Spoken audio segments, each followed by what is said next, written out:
3 দিন আগে যখন আপনি হরমুজ দখল করবেন, ইরানকে শিক্ষা দিবেন, ইরানকে আপনি আলোচনা না হবেন, তখন আপনার আপনার বোধ ছিল না যে আমি 3 দিন আমি কন্টিনিউ করতে পারবো না? 15টা জাহাজে, একটা জাহাজে কয়েকশো নাবিক, এই 15টা জাহাজকে টহল এবং তারপরে 15 জাহাজের উপর আবার হেলিকপ্টার আছে, তারপরে আবার ওই যে যুদ্ধ জাহাজ বহন করার বিমান বহন করার যুদ্ধ জাহাজ আছে, আবার ওই দূরে আবার কোথাও রাখতে হয়, যে স্পেশাল ফোর্স রাখতে হয়, সব মিলিয়ে প্রতিদিন বিলিয়ন বিলিয়ন ডলার খরচ। কয়দিন রাখতে পারবে আমেরিকা?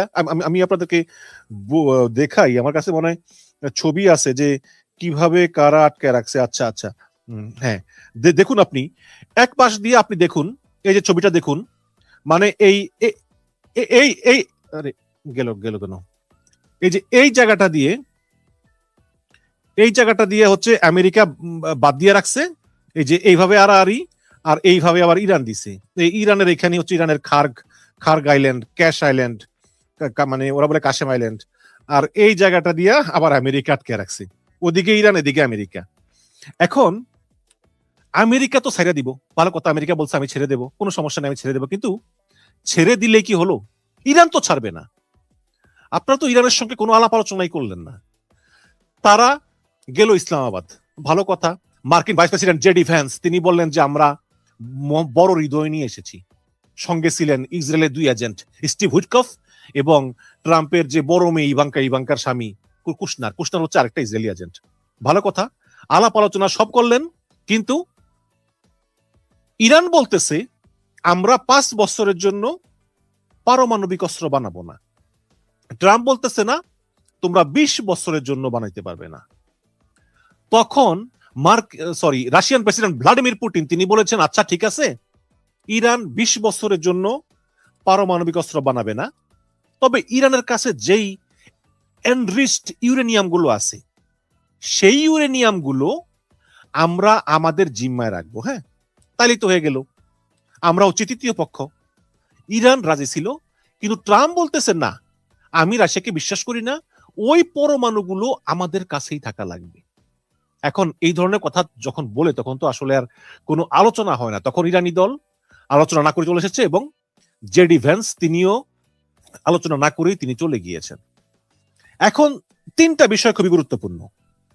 ও আরেকটা কথা বলি, সেটা হচ্ছে যে মার্কিন প্রেসিডেন্ট ডোনাল্ড ট্রাম্প তিনি বলেছেন যে শীঘ্রই দ্বিতীয়বারের মতো আলোচনা শুরু হবে, সেই একই জায়গায় ক্যাপিটাল সিটি অফ পাকিস্তান ইসলামাবাদে অনুষ্ঠিত হবে।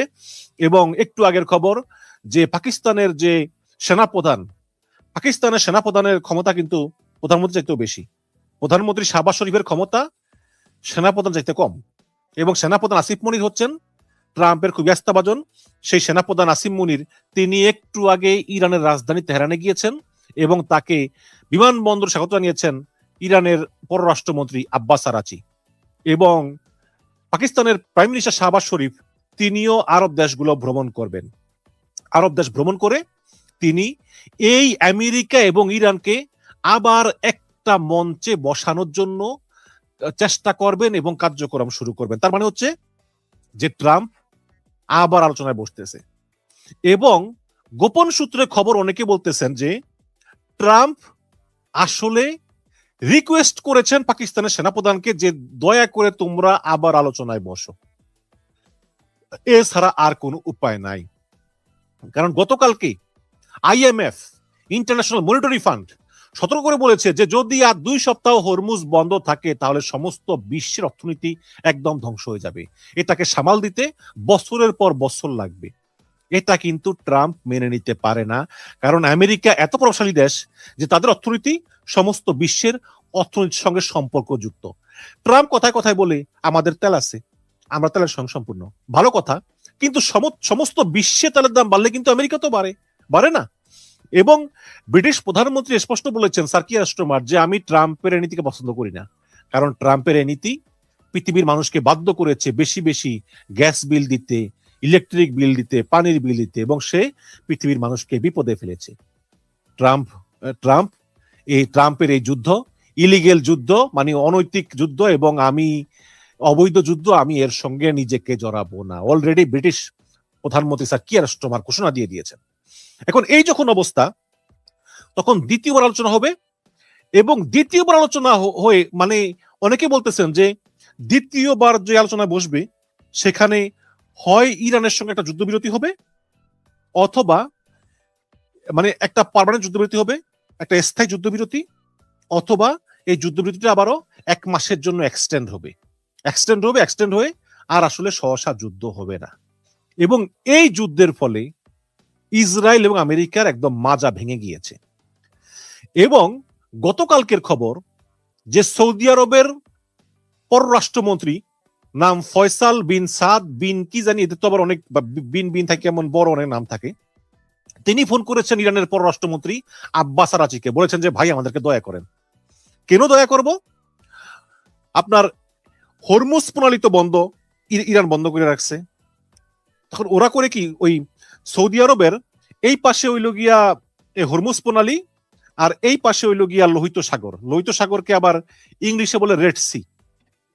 তো ইরান করে কি, এই জায়গা থেকে একদম আপনার পাইপলাইন দিয়া এই পাশে জেদ্দায় একটা বন্দর আছে নাম ইয়ানবু বন্দর, সেই বন্দরে তেল এদিকে বাবাল মানদেব হইয়া রপ্তানি করে, মানে এটা হচ্ছে হরমুজের বিকল্প। বাট অত বেশি পারে না, প্রতিদিন 70 লাখ ব্যারেল বিক্রি করে, চলে মোটামুটি চলে যায় আর কি, বিপদের দিনে যা পায় তাই তোলাম। এখন ইরান বলতেছে যে এইভাবে যদি দিনের পর দিন আমেরিকা অবরোধ করে রাখে, ইরান বলতেছে তাহলে আমরা ওই বাবাল মানদেব দিয়ে আমাদের যে প্রক্সি যোদ্ধা হুতি, আপনি চিনেন যে হুতি, হামাস, হিজবুল্লাহ, হুতিকে আমরা ফোন করব যে বাবাল মানদেব দিয়ে সৌদি আরব থেকে কোন জাহাজ গেলে তাদের ধ্বংস করে ফেলবা। আপনারা তো জানেন যে হুতিরা খুবই খেপাটে, এবং যখন নেতানিয়াহু গাজা আক্রমণ করছে তখন হুতিরা প্রতিশোধ নেওয়ার জন্য আমেরিকা, ইউরোপ, ইসরায়েলের কোনো জাহাজ গেলেই হামলা করত। আমেরিকা এবং ইংল্যান্ড অনেক বিমান হামলা চালিয়েও কিন্তু হুতিদেরকে পরাস্ত করতে পারেনি। তারপর তারা হুতিদের সঙ্গে সন্ধি চুক্তি করতে বাধ্য হয়। তো সেই হুতিরা হামলা চালাবে সৌদিতে কোনো কেউ তেল কিনতে গেলে। ওদিকে যদি কন্টিনিউ করে তাহলে সৌদি অর্থনীতি ভেঙে পড়বে। এই কারণে সৌদি বলতেছে যে ভাই মাপ চাই, আমাদেরকে তোমরা আর করো না। এবং সৌদির যে যুবরাজ ক্রাউন প্রিন্স MBS মোহাম্মদ বিন সালমান, তিনি ফোন করে ট্রাম্পকে বলেছেন যে আপনি যদি আমাদের ভালো চান, আপনাকে কিছু সত্য কথা শুনতে হবে। কিন্তু ট্রাম্প তো আসলে যা শুনতে চান তাই তাকে শোনানো হয়। ট্রাম্পের আশেপাশে চাটুকার যারা আছে তারা ট্রাম্প যা শুনতে ভালোবাসেন তাই তাকে শোনান। কিন্তু সৌদি প্রিন্স বলেছেন যে আপনাকে আমি কিছু সত্য বলবো, আপনার শুনতে হবে। বলছে কি সত্য তুমি বলো। তখন সৌদি ক্রাউন প্রিন্স বলতেছে যে সত্য হলো আপনার আশেপাশে এই ইসরায়েল এবং আমরা গুটি কয়েক আরব দেশ ছাড়া আপনার আশেপাশে আর কেউ নাই। No one, none of the countries with you. যেই 5টা দেশকে বলা হয় 5টা ইংলিশ দেশ, তারা কথা বলে ইংলিশে।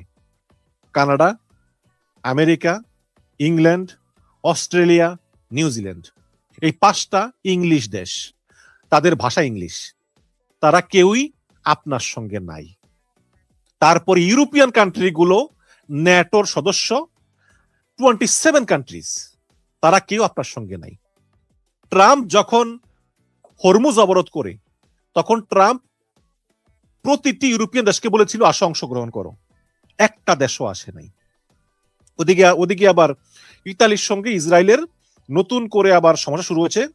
ওই গাজায় যখন ইসরায়েল নিরীহ ফিলিস্তিনিদেরকে গুলি করে মারতেছিল, তখন একজন ইতালিয়ান জার্নালিস্ট সেটা ছবি তুলছিল যে একটা ইসরায়েলি সৈন্য সেভাবে মোবাইল দিয়ে একটা মুসলমান মহিলাকে ভিডিও করতেছে আর হাসতেছে, কিন্তু হাসিতে চোখে মুখে খুবই ঘৃণা। ছবিটা আপনাকে দেখাই, এই যে মানে ছবিটা খুবই আলোড়ন করছে, এবং তিনি এটা একটা ম্যাগাজিনে ছাপিয়েছেন, ইতালির একটি ম্যাগাজিনে ছাপিয়েছেন। এই যে ছবিটা আপনারা দেখুন, এই যে ইসরায়েলি সৈন্য সে ভিডিও করতেছে মোবাইলে, আর এই যে মুসলিম মেয়েটা যাচ্ছে, দেখুন ছবিটা। এই ছবিটা আপনি দেখেছেন? এই যে ও দেখেন একেবারে কেমন দাঁত বাইর করে আসতেছে, মানে কি ঘৃণা আর কি। তো এই হচ্ছে ওদের।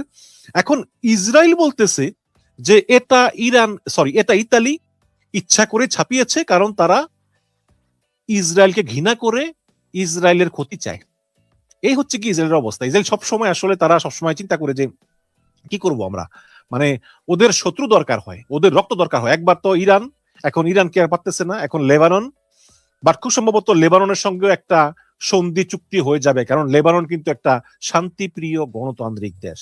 লেবানন, এখানে অর্ধেক মুসলমান অর্ধেক খ্রিস্টান এবং তারা সবাই খুব মিলেমিশে বাস করে। এবং বর্তমানে যে লেবাননের প্রধানমন্ত্রী উনি খ্রিস্টান, মাঝে মধ্যে মুসলমানও হয়। তো সেই লেবাননের উপর আক্রমণ করে পর্যন্ত প্রায় 2000 মানুষ মারছে এই বেনিয়ামিন নেতানিয়াহু। এখন দেখুন, ইরানের সঙ্গে আমেরিকার যে প্রথম দফা আলোচনা, সেই আলোচনা আসলে ফলপ্রসূ হওয়ার কোনো সম্ভাবনা এমনিতেও ছিল না। একটা জিনিস খেয়াল করেন আপনি, ইসরায়েল একটা ছোট দেশ। ইসরায়েলের আয়তন আমাদের লন্ডনের চাইতেও কিন্তু ছোট। আমাদের যে লন্ডন শহরে আমরা বাস করি, এই লন্ডনের চাইতেও ইসরায়েলের আয়তন ছোট। সেই ইসরায়েল সামরিক শক্তির দিক দিয়ে একেবারে ভারতের সমান সমান কিভাবে হয়? মনে করেন যে আপনি মনে করেন আমরা বাংলাদেশ আর পাশে ভারত। এখন ভারতের সামরিক শক্তি আমার চাইতে বেশি কেন? কারণ হচ্ছে ভারত বড় দেশ, বড় দেশের মানুষ বেশি, তাদের আয় বেশি, তাদের অর্থনীতির আকার আমাদের চেয়ে বড়, তাদের জিডিপি বেশি। এই কারণে তাদের ক্রয় ক্ষমতা বেশি বলেই তারা যে লেটেস্ট যে উইপন গুলা তারা কিনতে পারে, আমরা পারি না। কারণ আমাদের জনসংখ্যাও কম, আমাদের টাকা পয়সাও কম। প্লাস ইন্ডিয়াতে প্রায় 10 লাখ অ্যাক্টিভ সেনাবাহিনী আছে, আমাদের আছে মাত্র 1 লাখ। এরকম মানে আগে পর হতে পারে, বাট আনুমানিক এরকম হতে পারে। কিন্তু যখন আমরা দেখি যে বাংলাদেশের অর্থনীতি ভারতের চেয়ে অনেক ছোট হওয়ার পরেও বাংলাদেশ অস্ত্রে শস্ত্রে, কৌশলে, গোয়েন্দা সক্ষমতায় এবং সেনাবাহিনীর আকারে তারা ইন্ডিয়ার চেয়েও ছাড়িয়ে গেছে, তার মানে হচ্ছে এখানে বাংলাদেশে কেউ সাহায্য করতেছে, তাই না? এটাই হচ্ছে অবস্থা। 80 লাখ লোকের একটা দেশ, ছোট দেশে তারা এত সামরিক সক্ষমতা পায় কই? তাদের ইনকামটা কি? সেটা হচ্ছে আমেরিকা ওদের সহায়তা করে।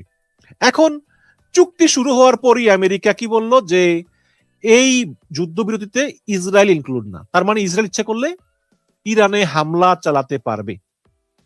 এখন যদি আবার ইরান ইসরায়েলকে ধরে, তখন আবার আমেরিকা ইসরায়েলকে সহায়তা করবে।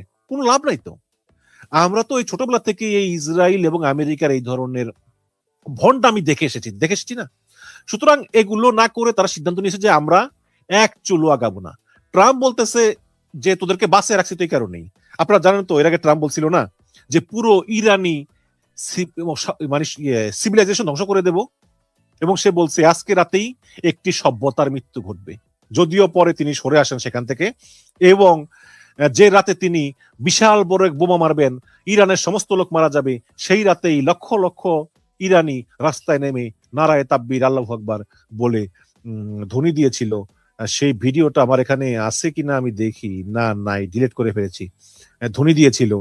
তো সেই অবস্থা থেকে ইরান এ পর্যন্ত এসেছে, এবং ইরান কিন্তু এইসব ট্রাম্পের হুমকি দামকি কোনো মতেই ভয় পায় না। ভয় পেলে তারা চলে আসতো না। তারা বলেছে, পাকিস্তান থেকে তারা চলে এসেছে ইরানের ডেলিগেটরা, তারা আসার আগে বলেছে যে আমরা ইরানের জনগণ যা চায় না সেটা আমরা মেনে নিতে পারি না, আমাদেরকে ইরান জনগণের কথা শুনতে হয়। তবে দেখুন আপনি, আমেরিকার কি করার আছে বলেন? আমেরিকা এবং ইসরায়েল মিলে ইরানে 13,000 বোমা মেরেছে। 13,000। আমেরিকার কাছে আর তেমন বোমা নাই। এটাকে বলা হয় টমাহক।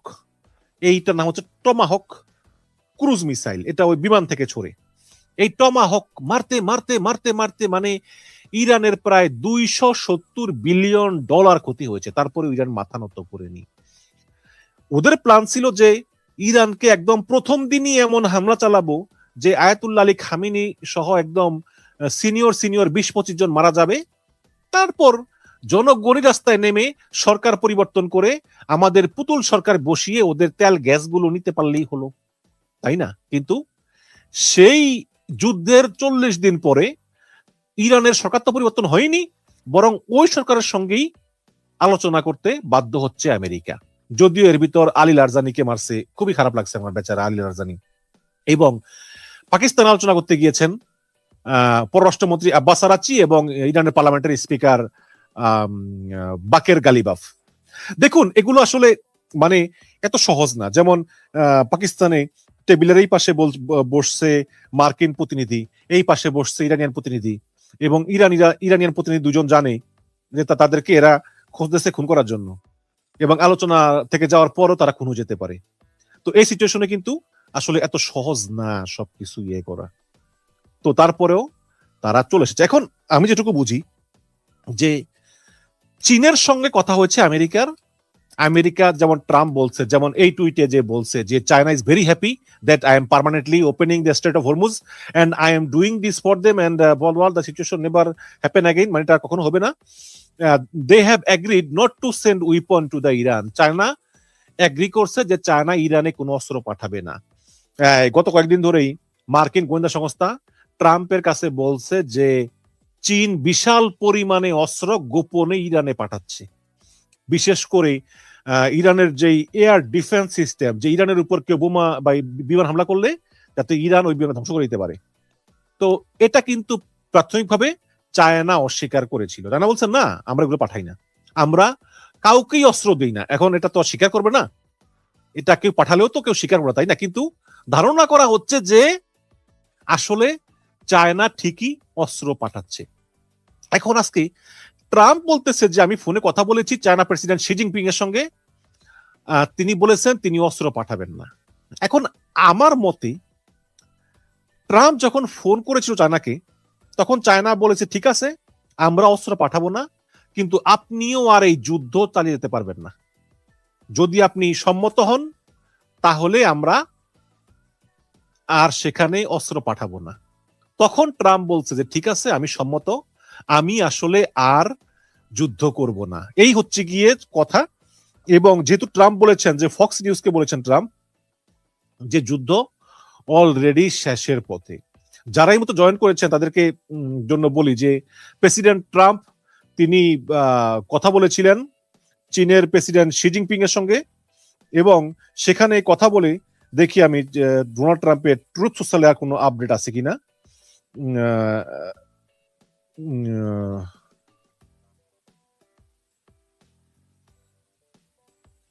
না, আর কোনো আপডেট নাই, ওটা হচ্ছে শেষ আপডেট। সেখানে ডোনাল্ড ট্রাম্প লিখেছেন যে আমি যে হরমুজ প্রণালী স্থায়ীভাবে খুলে দিচ্ছি তাতে চীন খুবই খুশি, এবং আমি এটা চীনের জন্য করতেছি এবং সারা বিশ্বের জন্য। এই পরিস্থিতি আর কখনোই ঘটবে না। মানে এটা হচ্ছে এরকম যে ও প্লিজ আমাকে ক্ষমা করে দাও। একটা ভিডিও দেখেন, একটা বাচ্চা ছেলে বলে ও প্লিজ আমাকে ক্ষমা করে দাও, ওই রকম আর কি, আমি আর করব না। মানে এই যে বলতেছে যে এই পরিস্থিতি আর কখনো ঘটবে না, মানে আমার কাছে তাই মনে হয়। চীন ইরানে অস্ত্র না পাঠাতে রাজি হয়েছে, যুদ্ধ না হলে অস্ত্র দিয়ে কি মানে কি করবে। কয়েক সপ্তাহের মধ্যে আমি চীনে পৌঁছালে প্রেসিডেন্ট শি জিনপিং আমাকে উষ্ণ আলিঙ্গন করবেন। আমি এবং চীনা প্রেসিডেন্ট বুদ্ধিমত্তার সাথে এবং খুব ভালোভাবে একসাথে কাজ করব।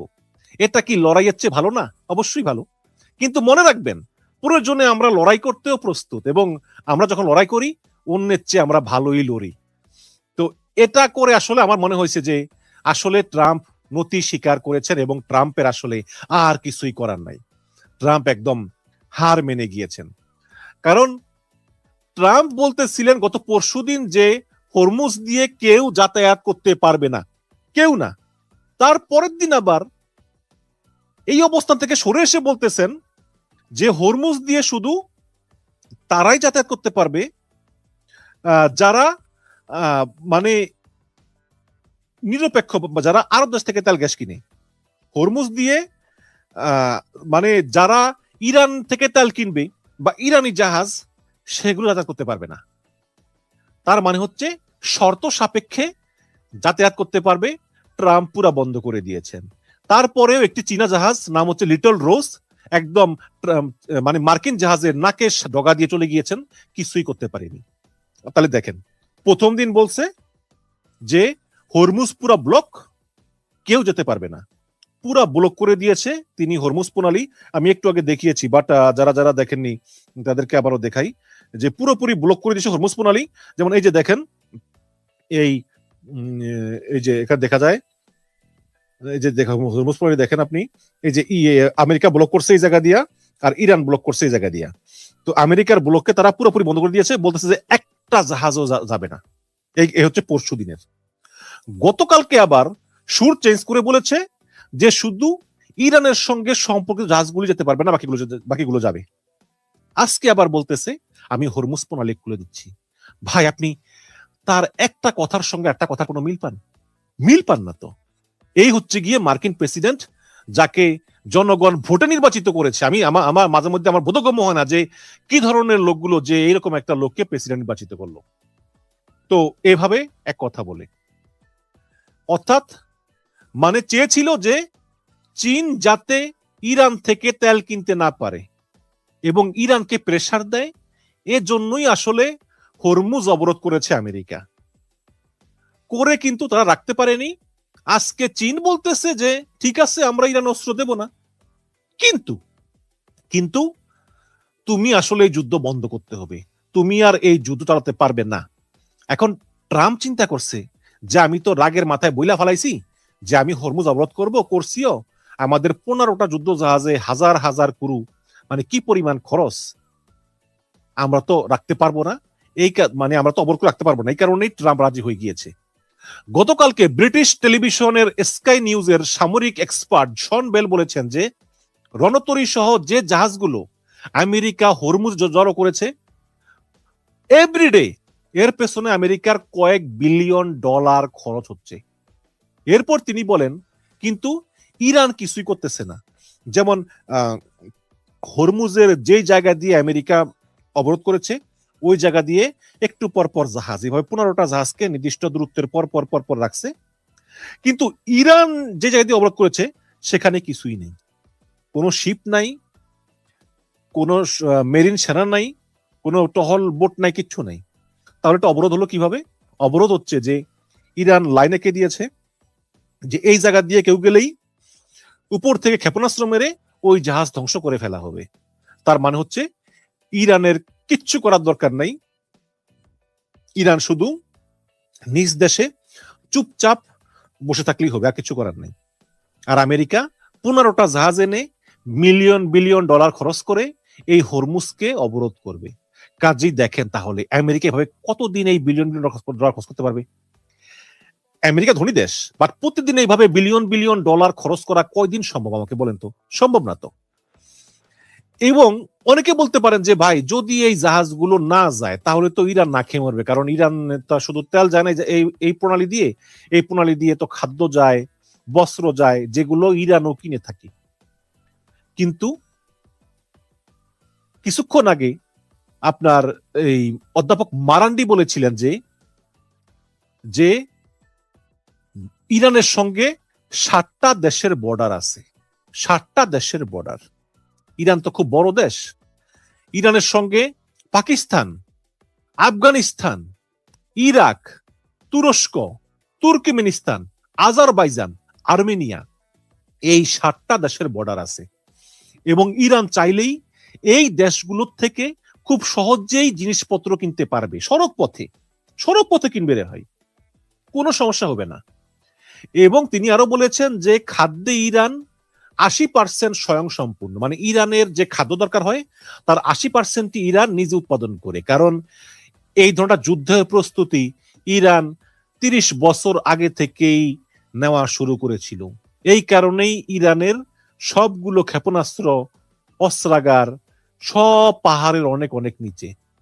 ইরান খাদ্যে স্বয়ংসম্পূর্ণ।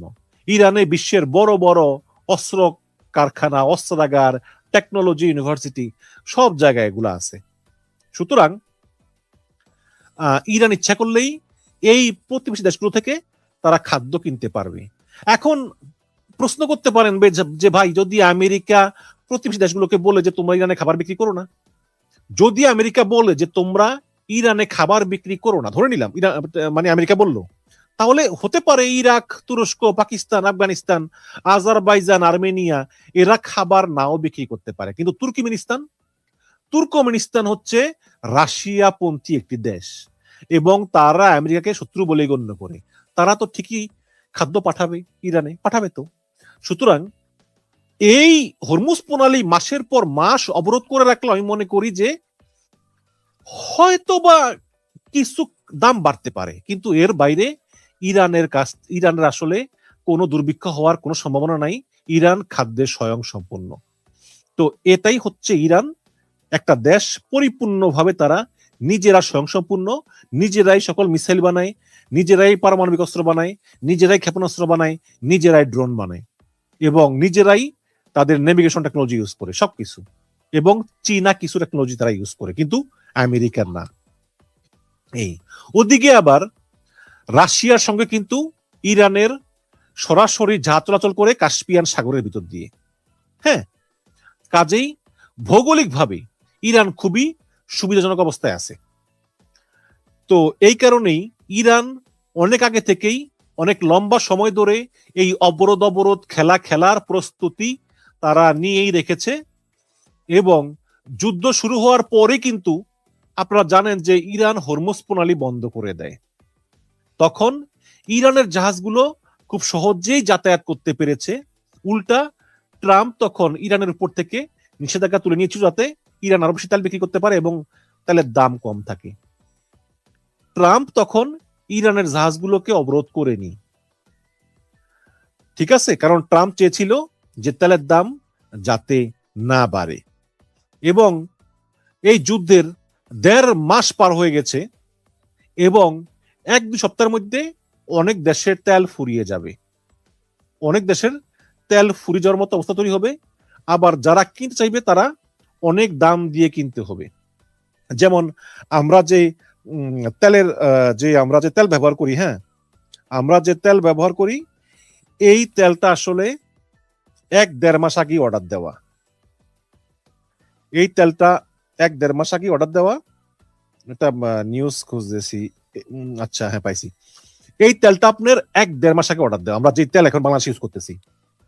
আবার এখন যেই তেল অর্ডার দেওয়া হবে এই তেলটা 1-1.5 মাস পরে ভোক্তা পর্যায়ে পৌঁছবে। এর ভিতরে কিন্তু এই তেলটাকে মানে ব্যবহার করতে খরচ লেগে যাবে, পেতে মানে অনেক সময় লেগে যাবে। তাহলে এই সময়টা কি ব্যবহার করবে মানুষ? যদি আপনার দেশে তেল না থাকে, নতুন তেল আসতে 1.5 মাস সময় লাগবে, 1.5 মাস আপনি কি করবেন? কাজেই সমস্ত বিশ্ব এখন ট্রাম্পকে চাপ দিচ্ছে, তোমরা এই ধরনের যুদ্ধ আর করবা না, তোমরা অনতিবিলম্বে যুদ্ধ বন্ধ করো। ওদিকে আপনি যে খবরটা খুঁজেছিলাম, ইরান কিন্তু নতুন হুমকি দিয়েছে।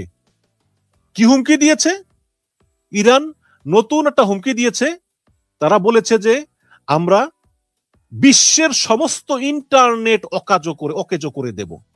আপনারা জানেন যে যুদ্ধ শুরু হওয়ার পর থেকে ইরানে ইন্টারনেট নাই বা ইরান সরকার বন্ধ করে রেখেছে, কিন্তু এখন ইরান বলতেছে যে বিশ্বের ইন্টারনেট আমরা বন্ধ করে দেব। তার মানে ইরান কিভাবে বিশ্বের ইন্টারনেট বন্ধ করবে? এখানে লিখেছে যে লোহিত সাগরের নিচ দিয়ে, মানে ইংলিশের রেড সি, এই লোহিত সাগরের নিচ দিয়ে যাওয়া ইন্টারনেটের তার কেটে দেওয়ার হুমকি দিয়েছে ইরান।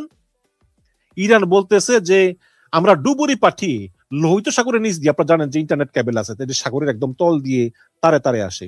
বাংলাদেশ সিঙ্গাপুর থেকে আমরা একটা তারের মাধ্যমে তারা ইন্টারনেটের সঙ্গে যুক্ত হয়েছে। ইন্টারনেট খুবই ফাস্ট এবং মানে সাশ্রয়ী। তো বলতেছে যে উপসাগরীয় দেশগুলোতে এবং হরমুজ প্রণালীতে কন্টিনিউ মার্কিন সেনা মোতায়েন রাখলে এই পদক্ষেপ নেওয়া হতে পারে। যদি তোমরা এই কন্টিনিউ এই হরমুজ প্রণালী দখলে রাখো, তাহলে আমরা লোহিত সাগরের নিচ দিয়ে যে ইন্টারনেট তার গিয়েছে সেই তারকে আমরা খেচাং করে কেটে দেব। এখন তো ঘুম হারাম আমেরিকার, যে বলে কি রে, এমনিতেই অ্যামাজনের কিছু ডাটা সেন্টার আছে যে আরব কান্ট্রিতে, ওগুলোর কিছুটা ক্ষতিগ্রস্ত হয়েছে ইরানের ক্ষেপণাস্ত্র হামলায়। এতে অ্যামাজনের অনেক ক্ষতি হয়ে গিয়েছে। তার মধ্যে যদি এই ইন্টারনেটটাকে খেচাং করে কেটে দেয় তাহলে কেমন হবে? এই যে আমি আপনাদেরকে দেখাই খবরটা, এই যে এটা দেশ রূপান্তরের খবর, এই যে বিশ্বের ইন্টারনেট অকার্য করে দিতে পারে। হ্যাঁ, তো এখানে আরেকটু বিস্তারিত করি। সেটা হচ্ছে যে লেবানিজ অস্ট্রেলিয়ান উদ্যোক্তা মারিও নাওফাল লিখেছেন যে ইরান এখন হুমকি দিচ্ছে যে হরমুজ থেকে মার্কিন সেনা প্রত্যাহার না করলে সমুদ্রের তার কেটে দেবে। এই